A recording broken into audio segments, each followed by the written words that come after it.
সুস্থ থাকতে হলে ওয়েটটা কিন্তু শরীরে মেনটেন করে চলতে হবে। ওয়েট লসের একটা রেসিপি নিয়ে চলে এলাম। নমস্কার, ফিরে এলাম বং রাধুনী রান্নাঘরে আরো একটি নতুন পর্বে।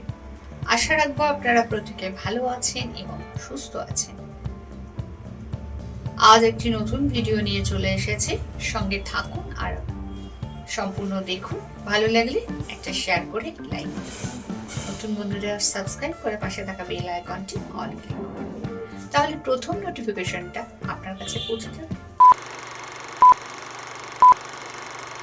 এখানে কিছু উপকরণ নিয়েছি, যেমন নাকি এখানে লঙ্কা কুচি, গাজর কুচো গ্রেট করা, পেঁয়াজ কুচানো নিয়েছি, ধনে পাতা, টমেটো কুচানো আছে, এখানে মুসুরির ডাল 4 ঘন্টা আগে ভিজিয়ে রেখেছিলাম, মুসুরির ডালটা ভিজে গেছে। আর নিয়েছি, যতটা মুসুরির ডাল নিয়েছি ততটাই ওটস।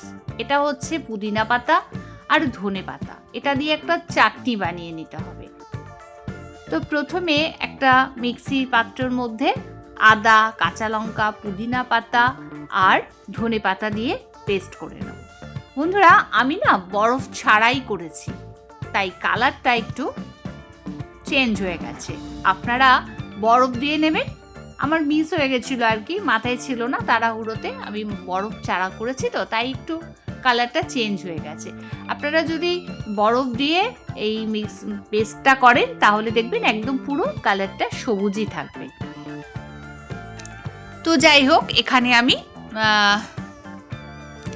মুসুর ডালটা পেস্ট করে নেব। মুসুর ডালটা পেস্ট হয়ে গেছে, এটাকে একটা অন্য পাত্রে আমি ঢেলে নিচ্ছি আর তার মধ্যে এই সমস্ত উপকরণগুলো এক জায়গায় দিয়ে নিলাম। কাঁচা লঙ্কা, পেঁয়াজ কুচি, ধনে পাতা, টমেটো কুচানো আর এই গ্রেট করা গাজর, সব কিছু একসঙ্গে দেব। এখন কিন্তু এটা মিক্সড করার পর যে জলজলে ভাবটা থাকবে সেটাকে বাইন্ডিং করার জন্য আমি দেব ওই ওটসটা। এখানে নুন আর গোলমরিচের গুঁড়ো দিয়েছি, দেখুন একটু ভেজা ভেজা ভাব রয়েছে। এটা বাইন্ডিং করার জন্য এই ওটসটাকে আমি মিক্সিতে একটু গুঁড়ো করে নিচ্ছি।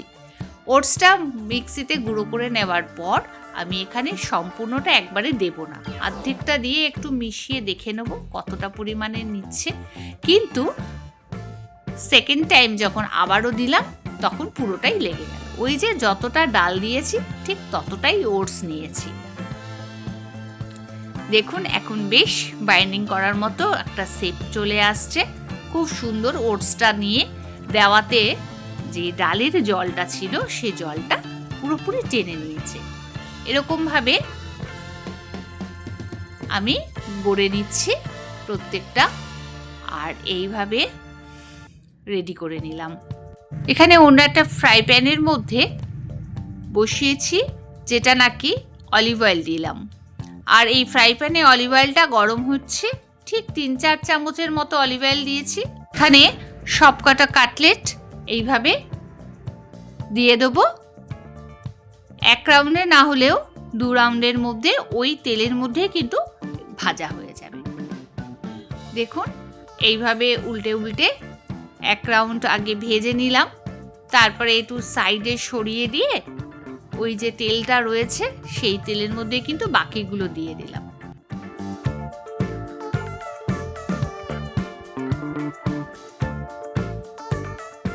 ভিডিও ভালো লাগলে অবশ্যই একটা লাইক করে দেবেন, পরিবার পরিজন বন্ধু বান্ধবের মধ্যে শেয়ার করে দেবেন। নতুন বন্ধুরা সাবস্ক্রাইব করবেন, বেল আইকনটি অল ক্লিক করে দেবেন যাতে প্রথম নোটিফিকেশন আপনার কাছে পৌঁছে যায়।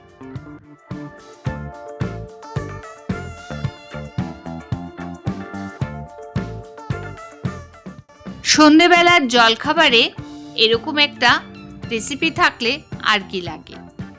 সাথে আছে ধনেপাতা পুদিনার চাটনি। তো আজ এই পর্যন্ত, ফিরছি পরবর্তী ভিডিও নিয়ে পরবর্তী সময়। ভালো থাকবেন, সুস্থ থাকবেন, আবারও দেখা হচ্ছে নতুন একটি ভিডিও নিয়ে।